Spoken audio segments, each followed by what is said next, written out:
Hi, and welcome to Creepy Crime Story, where the darkest truths aren't imagined, they're real. Two little girls walked out of the woods alone. No one behind them, no parents in sight. They had blood on their shoes, and a story no child should ever have to tell. This wasn't a disappearance. This wasn't an accident. What happened deep inside Devil's Den that July afternoon would haunt everyone who tried to piece it back together. July 26, 2025. Just after 2:45 p.m. Devil's Den, State Park, Arkansas. Weather, 83 degrees. Clear skies. Light wind from the west. A Saturday built for hiking. The Brink family, Clinton, 43, Cristen, 41, and their daughters, 7 and 9, had parked their SUV that morning in the south lot near the Butterfield Trail access. No one at the park remembered seeing them arrive. That part of the lot has no surveillance. The girls emerged 5 hours later, shoes scuffed, legs scraped. One was missing a ponytail holder. Both had dirt on their cheeks and a thin smear of blood on the side of their hiking packs. They weren't crying by the time they made it to the visitor center. But the silence, that unsettled the staff more than any tears could have. According to the center's log, the receptionist called the park ranger immediately after the girls came in. The girls reportedly said, "Mommy and Daddy fell. They're not moving." One whispered, "He came out of the trees. We didn't see him." The 911 call was placed at 2:53 p.m. Responding officers from the Washington County Sheriff's Office arrived at Devil's Den within 17 minutes. Arkansas State Police and wildlife officers soon followed. The girls were separated and taken into protective custody. EMTs examined them for physical trauma. There were no signs of assault or direct injury. They weren't dehydrated. They had eaten. Authorities were already narrowing the search zone by 3:45 p.m. The bodies of Clinton and Cristen Brink were found just before 4:30 p.m., 218 yards off the Butterfield Trail behind a moss-covered limestone ledge in a semi-enclosed tree cluster. Both had been struck multiple times with what appeared to be a blunt object. There were no defensive wounds. Cristen was found lying face down, arms tucked underneath her. Clinton was a few feet away, partially slumped against a log. His glasses were found near his hip. Neither had any visible belongings taken. There were no visible drag marks, no shell casings, no sign of gunfire, no footprints near the bodies apart from the Brinks and a possible third partial tread, too degraded to match. Autopsy later confirmed both victims died from cranial blunt force trauma. Death likely occurred between 1:55 p.m. and 2:10 p.m. It was clean, too clean. Forensic teams swept the site in gridded sections. Soil samples were taken, fibers cataloged, no cigarette butts, no weapon, no DNA trace from any non-family member recovered from the clothing. Park ranger logs showed no reports of suspicious persons, no missing vehicle notices, no complaints filed that weekend, yet two parents were dead, in the middle of a park, on a popular trail, and no one heard a thing. That night, authorities held a closed-door session with local law enforcement and the FBI Behavioral Analysis Unit. The primary concern wasn't motive, it was access. Whoever did this didn't leave a trace, or had prepared not to. By July 27th, the Arkansas State Police released a public bulletin, wanted for questioning, white male, early 30s to 40s, average build. Last seen wearing long sleeves, dark sunglasses, and a black backpack. Vehicle possibly a black sedan, Mazda, model year 2015-2018, with covered or obscured license plates, may be armed. Considered dangerous. That description came not from a security camera or ranger observation, but from one of the two Brink girls. She said the man stood still behind a tree, watching them long before he came close. He had gloves on. She couldn't see his eyes. She remembered the sunglasses, and she remembered that he didn't make a sound. As news of the Brink homicides broke across state lines, questions swirled. Why this family? Why this park? And how could a killer walk out of Devil's Den in broad daylight, leaving behind nothing but silence? In every homicide case, the first task is to draw a clear profile of the victims, not just who they were when they died, but who they were when they lived. Because understanding what was lost sometimes offers the first real clue into why it happened at all. Clinton David Brink was 43. His wife, Cristen Amanda Brink, 41. The couple had just moved to Prairie Grove, Arkansas earlier that summer. July 2025 marked only their third week in town. The relocation was meant to be a reset, lower cost of living, more open space, a chance to be closer to nature. They had no known enemies, no financial disputes, no pending lawsuits. They weren't running from anything. Records confirm that Clinton had previously worked as a regional logistics supervisor for a mid-size food distribution company in Montana. He had recently accepted a new position as a delivery route driver with Highland Dairy in Fayetteville, set to begin on July 29th, just 3 days after the murders. A background check shows no prior arrests, no mental health history, and no domestic incidents. Cristen, according to state records and social services logs from California and Montana, had worked primarily with early education support services, mostly part-time teacher's aide work and after-school care. She had no criminal record. Neighbors described her as overly generous, the kind of mom who packed extra granola bars for kids at the park just in case someone forgot theirs. School enrollment documentation shows the Brink children were being homeschooled temporarily. The family had filed the appropriate education intent notice with the Arkansas Department of Education on July 10th. Their long-term plan, according to Kristen's emails to a local parenting group, was to transition both daughters into public school after the fall term began.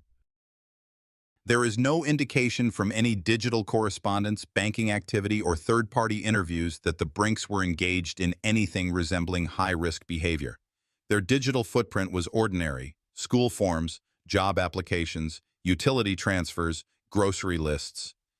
The only uncharacteristic activity was a search Cristen made on July 24th. Best secluded hiking trails near Prairie Grove. Investigators flagged the search due to its proximity to the event, but as detectives noted, it wasn't abnormal for new residents to explore local parks, especially on a clear summer Saturday. Still, it's a question worth asking. Why choose that particular trail? Why the Butterfield section? Not the main path, not the waterfall loop that draws most tourists. At 8:57 a.m. on July 26th, the Brinks Honda Pilot was captured on an automatic license plate reader entering the Devil's Den South Lot. Though there are no surveillance cameras inside the trail network, the timestamp matches what investigators later reconstructed from the girls' wearable GPS devices.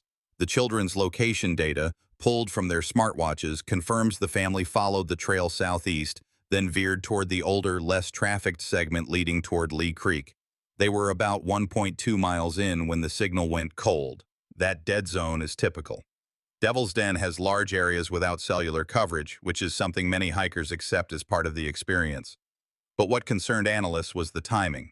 The Brinks entered the park before 9 o'clock a.m. The bodies were discovered after 4 o'clock p.m.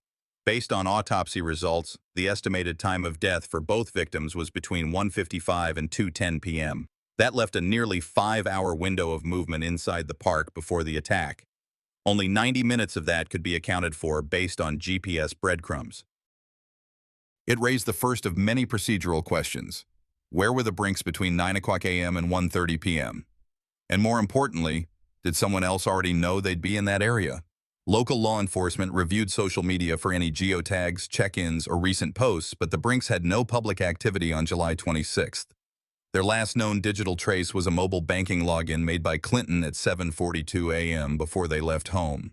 Interviews with neighbors confirmed that the couple hadn't mentioned specific plans for that day, though Cristen had told a neighbor on July 25th that they were finally going to see the trails. A search of the Brinks' Prairie Grove rental home turned up a printed trail map, 3 water bottles prepared the night before, and a cooler with pre-packed sandwiches, all labeled in permanent marker. Mom, Dad, A, and L. There was no note, no journal entry, no sign they expected anything unusual. And yet, 24 hours later, only 2 of those names would survive the trail. FBI victimologists reviewed the case as part of their initial behavioral assessment. Their early conclusions were clear. This was not a domestic-related double homicide. There were no signs of internal family conflict. This was not a botched robbery. The victims' wedding rings, wallets, and IDs remained on their bodies. There was no financial trigger, no recent argument, no impending crisis. That level of victimology clarity made the case rare and more difficult. The Brinks were, by all appearances, low-risk individuals. So then the question became, if not them personally, then what? Was the motive opportunistic? Someone waiting for a vulnerable family to cross paths? Was it symbolic? A calculated strike meant to inflict broader emotional damage? Or was it simply random? One investigative theory surfaced early on, proposed quietly among some federal agents but not released to the public. What if the victims weren't the target at all? What if the location was? Because Devil's Den isn't just a name, it's a region with history, Civil War ambushes, unsanctioned camping, and multiple missing persons cases that span back decades, none with clear resolution. Detectives wouldn't speculate publicly, but they admitted something in briefing notes that didn't make the press. It doesn't feel like this was the first time he walked those trails. There are crime scenes where evidence speaks. Bloody footprints, broken windows, DNA on a discarded glove. This wasn't one of them. By the afternoon of July 26, 2025, two dead bodies had been discovered less than 100 yards off a marked trail in Devil's Den State Park. The victims, Clinton and Cristen Brink, had no defensive wounds, no signs of struggle, no gunshots, no screams heard. There was no witness to the attack, no call for help, and no trail left behind. Only two children walking alone to a visitor center, carrying nothing but confusion and residual blood on their gear. From a forensic standpoint, this case posed immediate and unusual challenges. The surrounding environment, leaf litter, uneven limestone, a mixture of dry soil and runoff, had degraded or completely erased most transferable trace evidence. Arkansas State Police coordinated with a specialized search and recovery forensics unit trained in outdoor terrain to sweep the area in quadrant grids. Every inch of soil was examined. Teams documented tree bark abrasions, broken branches, and any disruption in the underbrush. Nothing indicated the victims had been dragged or moved post-mortem. No signs of multiple attackers. No shell casings, spent rounds, or impressions consistent with heavy footwear or tactical gear. A single partial tread was photographed near Kristen's left shoulder, shallow, degraded, and too indistinct for immediate comparison. The Arkansas State Crime Lab reviewed the victim's clothing. Clinton's hiking shirt bore a faint abrasion on the left shoulder, consistent with a blunt object strike. The back of his neck revealed a sharp-edged contusion, approximately 4.1 centimeters in length, with associated subcutaneous hemorrhaging, indicative of immediate incapacitation. Cristen suffered two impact sites, one to the right temple, another at the base of the skull. No ligature marks, no sexual trauma. Wallets, IDs, and cell phones intact. Nothing stolen. Toxicology reports on both bodies returned negative for foreign substances. No sedatives, no signs of poison. Their water bottles, recovered near the trail's edge, tested clean. The only foreign material recovered was a small fiber embedded in Kristen's collar. Dark synthetic, potentially from a polyester blend. Preliminary analysis suggested it could be from a glove or sleeve. Unfortunately, the fragment lacked enough cellular material for immediate DNA extraction. What stood out to investigators wasn't what was there, it was what wasn't. The scene lacked chaos. This didn't appear to be a rushed or panicked attack. Whoever struck the Brinks did so with precision. 2 blows per victim, no overkill, no indication of emotional frenzy, and that led to the next question. How did the killer know where to strike? A blunt force murder in a secluded location requires timing, movement prediction, and a certain degree of anatomical knowledge. This wasn't someone who panicked mid-robbery or lashed out in anger. The attack appeared calculated, controlled, and silent. Autopsy timing cross-referenced with the children's GPS logs confirmed the moment the family split. At 1:54 p.m., both girls' devices shifted sharply northeast at an increased walking pace, suggesting they fled. From that point, their movement remained steady, uninterrupted, and direct. No pause. No doubling back. That suggests they saw something, or someone. But they didn't stop. They didn't scream. And they never said goodbye. The children were too young to articulate fine details, but under supervised forensic interviews conducted with child trauma specialists, both girls gave consistent statements. They recalled a man standing near a tree with dark clothes and something shiny over his eyes. They didn't hear him speak, didn't see a weapon, just that he was looking at them, not at Mommy and Daddy. When asked if they saw what happened to their parents, the older girl shook her head and whispered, I looked back, but Mommy wasn't there anymore. This insight changed the direction of the investigation. It meant the killer likely approached from behind, waited for the spacing to increase between the parents and their children. As is common with families hiking, the adults may have paused or taken a photo while the children moved ahead slightly. That 10-15 feet of separation could have created a perfect opportunity. Surveillance video from local businesses and trail access roads were pulled in and reviewed. Nothing definitive. A few black sedans, including one suspected Mazda model, were logged on rural traffic cams, but timestamps and plate visibility were inconclusive. One vehicle of interest passed a private gas station cam at 3:08 p.m., too late to match the expected exit window unless the suspect remained in the area longer than assumed. No suspicious purchases or stops were made nearby that day. Park entry records remained manual and unlogged. For FBI behavioral analysts, this level of silence, physical and digital, marked a rare profile. One investigator noted, "The data align too cleanly. Sometimes that's the problem. Random killers are messy. This one wasn't." That meant law enforcement had to consider two difficult possibilities. Either the killer had committed similar crimes before and refined the method, or this was the first time, and he'd prepared for it more than most serial offenders ever do. By July 28th, the public alert had gone viral in regional media. The description, a white male, dark, long sleeves, sunglasses, black backpack, sedan with obscured plates, circulated broadly, but no new tips had developed into leads. Community pressure rose, families canceled camping plans. Devil's Den closed to all hiking activity indefinitely. State officials released a statement encouraging residents to report anything unusual, but as of July 29th, no credible suspect had been identified. Internally, investigators focused on digital anomalies. An encrypted burner phone signal had briefly pinged near the Butterfield Trail sector between 12:42 and 2:15 p.m. on July 26th. This signal, triangulated through sporadic tower drift and stored carrier logs, matched a device seen briefly on two previous occasions, once near Big Hill Pond, Tennessee in May, and once near Pecos Wilderness, New Mexico in March. Both regions had previously seen unsolved wildlife trail incidents.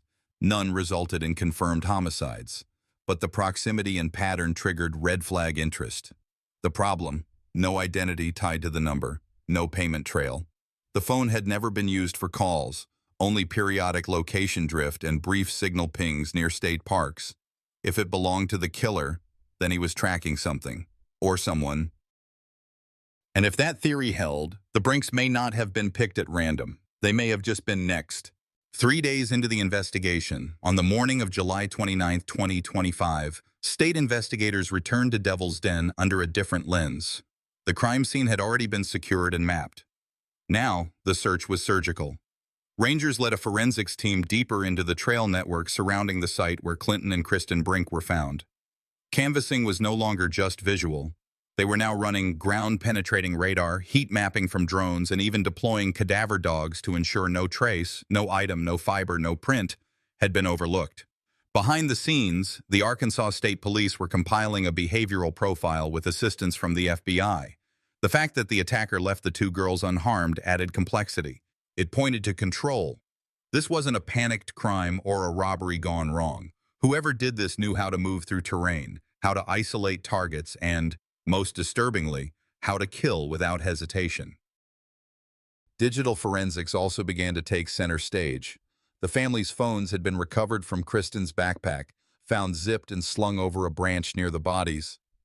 Investigators pulled location histories, message logs, and camera rolls. One image, time-stamped just 12 minutes before the estimated time of death, showed the couple smiling, standing on a ridge with their daughters just behind them. Nothing unusual in the frame, except for a faint blur in the background, a shadow crossing the tree line. A forensic enhancement unit at Quantico was tasked with sharpening that image. It wasn't a face, but the silhouette was consistent with the initial suspect description: tall male, average build, wearing a long-sleeved shirt and carrying a pack. That image, blurred as it was, would become central to the next media push. By noon that day, the Arkansas State Police held a press briefing. Major Derek Lawton took the podium. His delivery was precise. "We are investigating this as a double homicide. The individual we believe may have information related to the case is a white male, late 30s to early 50s, last seen in the vicinity of Devil's Den State Park, driving what we believe is a black Mazda sedan with obscured plates.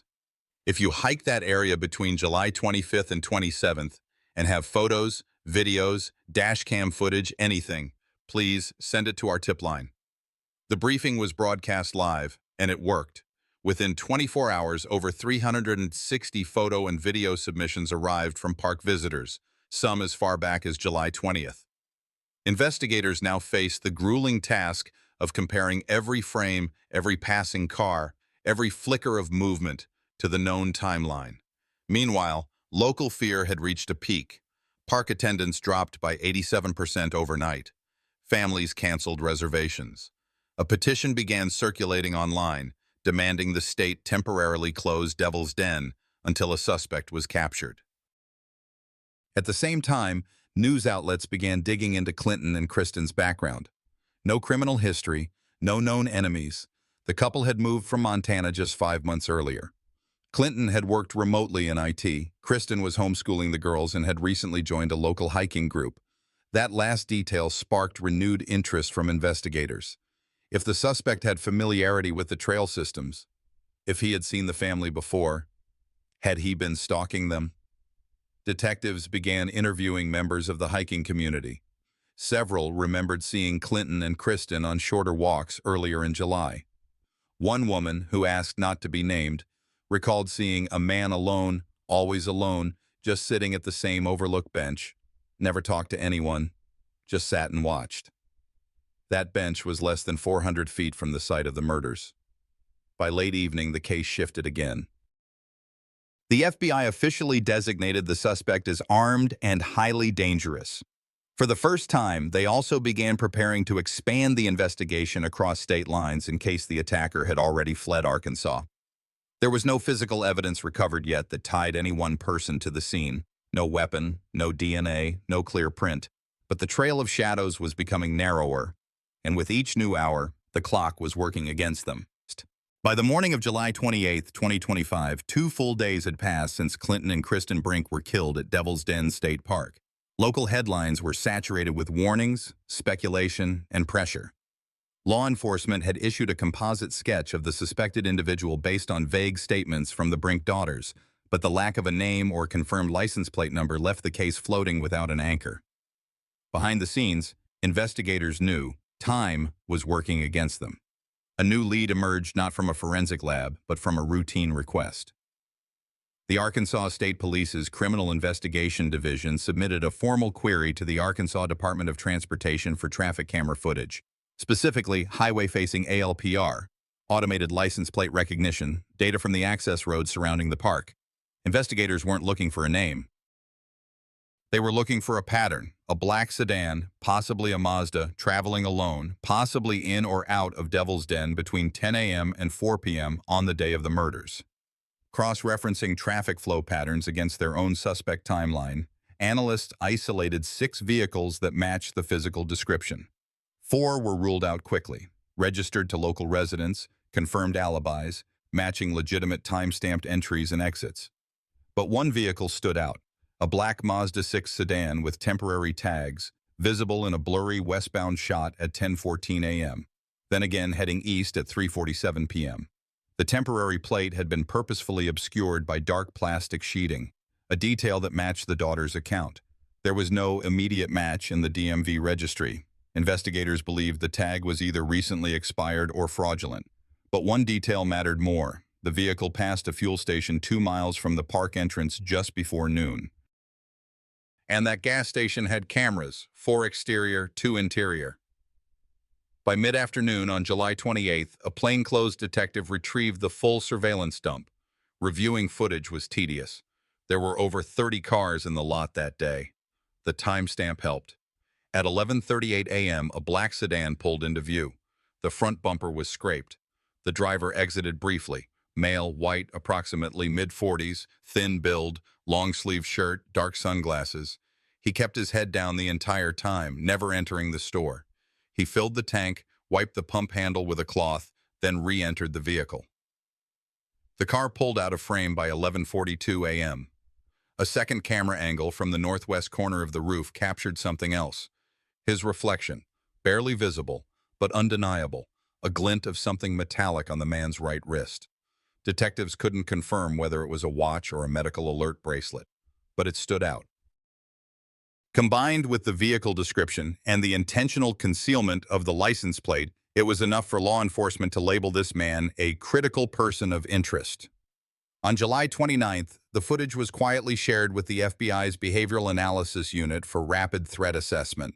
They weren't being asked to solve the case, but to determine likelihood of escalation. The BAU responded within hours. This was not a random drifter.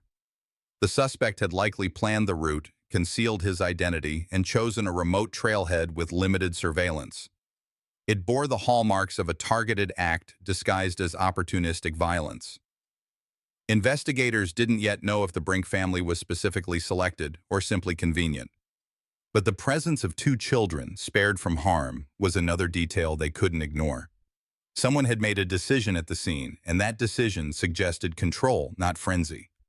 From a human perspective, this raised deeply uncomfortable questions. What kind of person prepares for a remote crime, executes it, walks away, then erases themselves from public life? What did they want from Clinton and Cristen?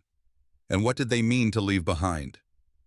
As state police released a new BOLO, Be on the Lookout bulletin featuring vehicle make, model, and the suspect's general description, they made one detail public for the first time. The black sedan may have had front bumper damage. The hope was clear.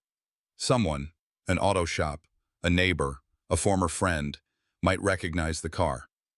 For now, the daughters remained under psychological evaluation and protective care. Their accounts had been consistent, but vague. Traumatized, they couldn't give more than flashes. A man's voice, something shiny, the smell of gasoline, the sound of their mother's scream. One forensic analyst quietly observed, sometimes the smallest detail, the noise of a belt buckle, the direction of a step, can tell you more about a killer than an entire confession. This case would require that level of precision. The sun had barely broken the tree line on the morning of July 27, 2025, when state investigators returned to Devil's Den State Park with a focused agenda. They weren't there for search efforts this time. Their purpose was singular: reconstruct the suspect's movements before and after the attack that claimed the lives of Clinton David Brink, 43, and Cristen Amanda Brink, 41. The clock had been running since the 911 call. At this point, the team had logged over 38 hours of nonstop coordination across local and federal lines. What became clear during the initial sweep was the absence of functional surveillance inside most of the park's interior trails. Devil's Den, like many state-managed preserves, operated with minimal fixed security infrastructure in its wilder zones. There were no camera feeds along the Fossil Flats Trail, the remote route the Brink family had chosen. This lack of visual data complicated the case, pushing investigators toward other sources: traffic cameras, trailhead motion sensors, and vehicle entry logs. From the ranger station, the entry records were manually stored. Clinton's gray Subaru Outback had been logged at the main gate at 9:12 a.m. on July 26th. No record was found for a black sedan matching the suspect's vehicle description, but then again, the entry logs weren't cross-verified with license plate recognition tools. The system was paper-based, outdated. The team then examined the area surrounding the trailhead's parking lot. Here, a single wildlife monitoring camera, installed for ecological observation, had captured motion at approximately 9:38 a.m. That was nearly 26 minutes after the Brink family had entered the park. The footage showed a black four-door vehicle, possibly a Mazda 6 or a similar sedan, parking momentarily, then reversing and disappearing from frame. The license plate was obstructed by what appeared to be a cloth or plastic cover. Enhancement attempts using software tools yielded no readable plate.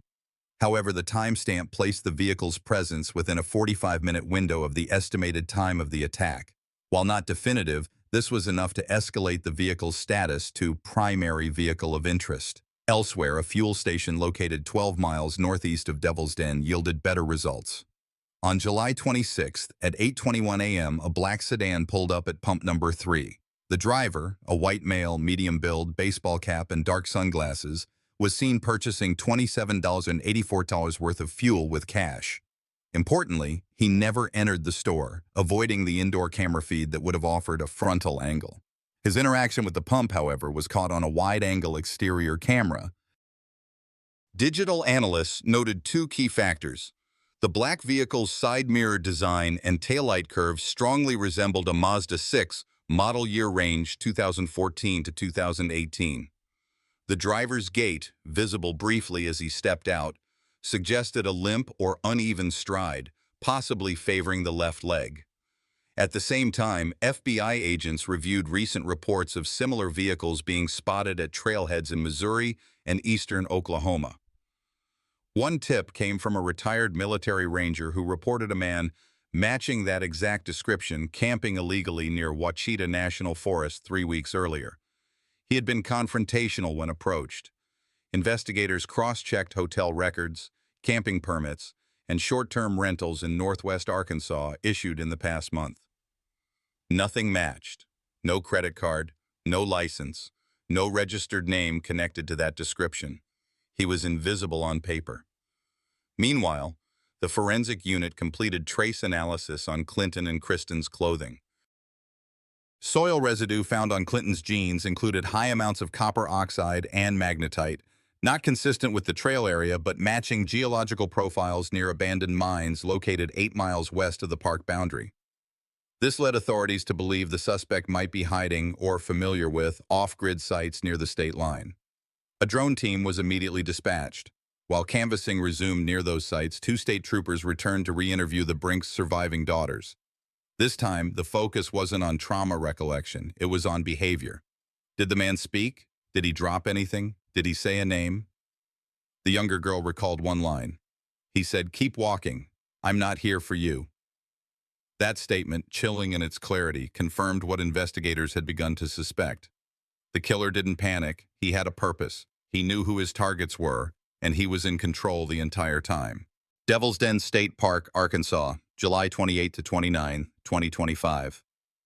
As of the early morning of July 28th, investigators had reviewed over 3,000 hours of camera footage collected from public tips, private outdoor enthusiasts, park entrances, and wildlife scouting tools. But at 10:47 a.m., a low-resolution motion-triggered camera mounted by a local hunter 2 miles southeast of the trailhead finally yielded something actionable. The image was blurry, but contained 3 identifiers that matched witness statements. A tall male figure in a long-sleeve shirt, dark reflective sunglasses, and a mid-sized hiking pack.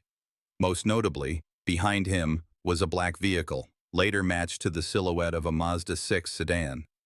The license plate was still partially concealed, bent upward at one end, but a fragment of the sequence DXR was visible.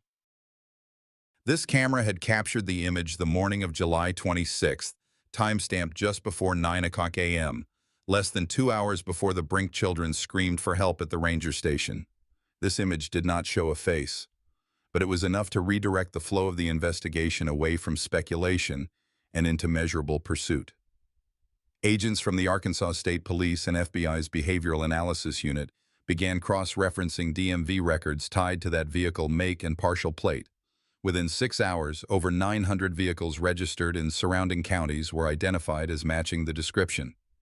That number was narrowed further by eliminating cars without tinted windows, cars under active rental contracts, and vehicles confirmed to be in other states during the time of the crime.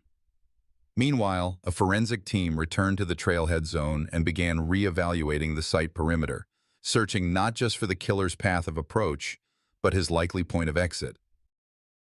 They found it, a faint tire track off a logging road a few hundred yards downhill, obscured by deadfall and soft earth. Embedded in the mud was a small but distinct trace, a shoe print, consistent with a men's hiking boot, size 11, deeply impressed. That same print had been found beside Clinton Brink's body, but was previously thought to belong to park rangers.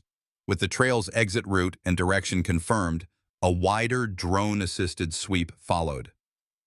Investigators discovered a makeshift fire pit approximately 1.7 miles east, containing charred remains of nylon fabric and partial closures that forensic analysts later confirmed belonged to a generic outdoor backpack. Melted fragments of plastic sunglasses were recovered from the ash, consistent with the dark lens eyewear spotted in the trail camera image. This was not random wilderness gear. This was evidence disposal, and it raised a critical question. Why burn the pack if you've already fled?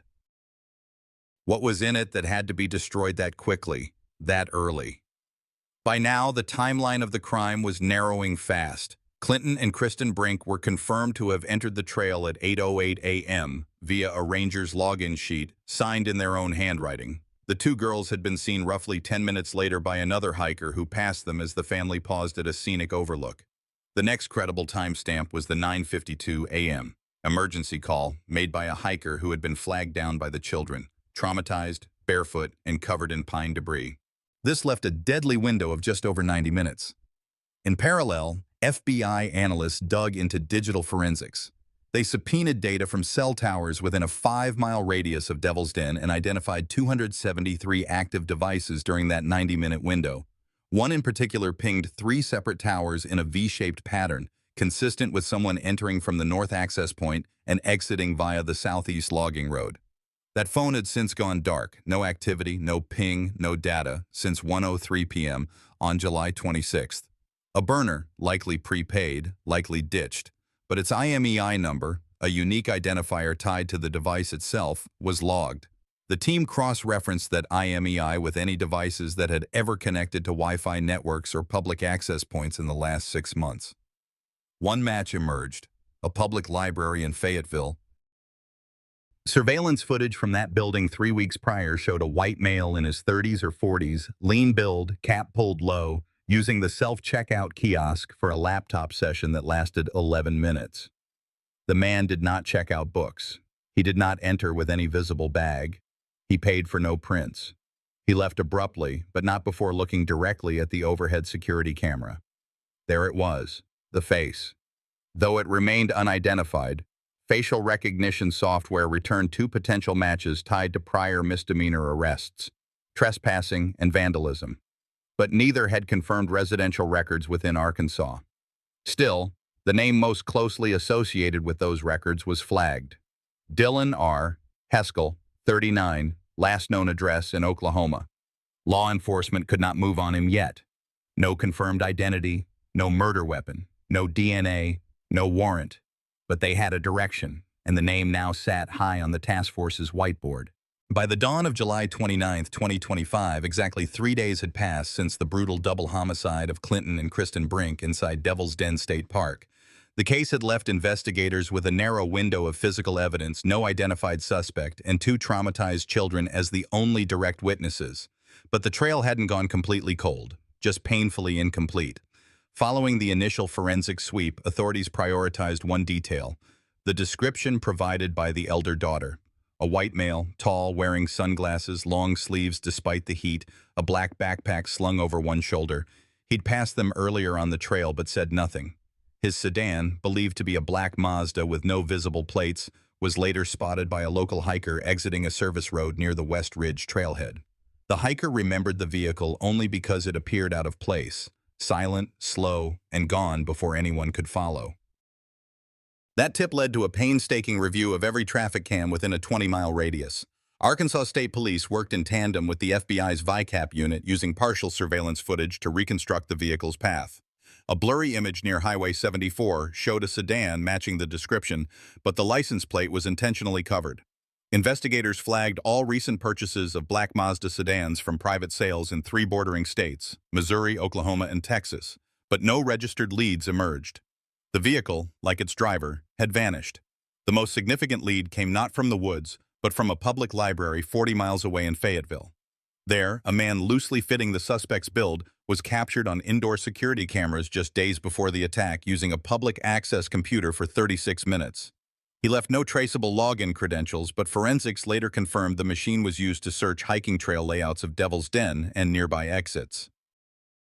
This led investigators to re-examine whether the murders were premeditated and location-specific or merely opportunistic. Both theories held weight, Neither held proof. Despite extensive searches, forensic teams recovered no murder weapon, no shell casings, no shoe prints distinct enough to map. Only the ragged drag marks from where the bodies were pulled off the trail. Clinton's body covered in blood and debris, Kristen's farther off, partially concealed under a canopy of pine needles. The autopsy reports confirmed what was already suspected. Both died from sharp force trauma, likely a large hunting blade or similar instrument. There were no signs of sexual assault, no attempt to rob them, no motive, and in crime scene language, no message. The media speculated furiously, but law enforcement remained controlled and measured. Public bulletins were issued statewide. Local communities were urged to remain alert but not fearful. "We are dealing with a calculated offender who acted deliberately and disappeared deliberately," the lead investigator stated in a press conference. "This was not a spontaneous act." As of this writing, the two daughters, ages 7 and 9, are under the care of extended family in Montana. Their names have been withheld for privacy, and all interviews are being conducted through child forensic specialists. The younger girl reportedly did not see the attack. The older one, shaken but lucid, recalled a single sound she described as a fast shout, like someone yelling into a rock. "It's the last known moment before everything changed. There's no closure to offer yet. No arrest, no court date, no conviction. What remains are fragments, camera footage, partial tire impressions, and one family's life shattered in silence." But even in the absence of resolution, the story leaves a mark, not just in case files, but in public consciousness. In many ways, the Devil's Den case has become a chilling reminder. Violence doesn't always come with warning signs. Sometimes it walks quietly, dressed like any other traveler. Sometimes it leaves no name. And yet, justice is rarely swift, but often persistent. Investigators continue to work the case daily. Forensic labs are expanding digital reconstruction. DNA testing is ongoing on a fragment of fabric recovered from a branch near the site, believed to be a sleeve scrap, and the public, for now, holds the final piece. Someone, somewhere, knows something. Maybe a neighbor noticed a black sedan parked too long. Maybe a gas station clerk recalls a face, a question, a bag. This story began on a wooded trail, but it doesn't have to end there. I still think about that trail sometimes, the silence, the sunlight through the trees, and the sudden void that followed. If there's one thing I've learned, it's this: safety is not guaranteed, even in the most peaceful places. But awareness is powerful. As a community, we must protect one another, speak up when something feels wrong, and stay vigilant, because evil doesn't always wear a mask. So I ask you, what would you do if you were that hiker who saw the black sedan? Would you have noticed? Would you remember? If this story touched your heart, leave a comment below. Let me know where you're watching from, or why this case hit home. And if you didn't like the video, tell me why. Your voice matters. If you're still here, consider subscribing to the channel. That one click helps us tell more stories that matter, stories that remind us to stay human, stay alert, and stay connected.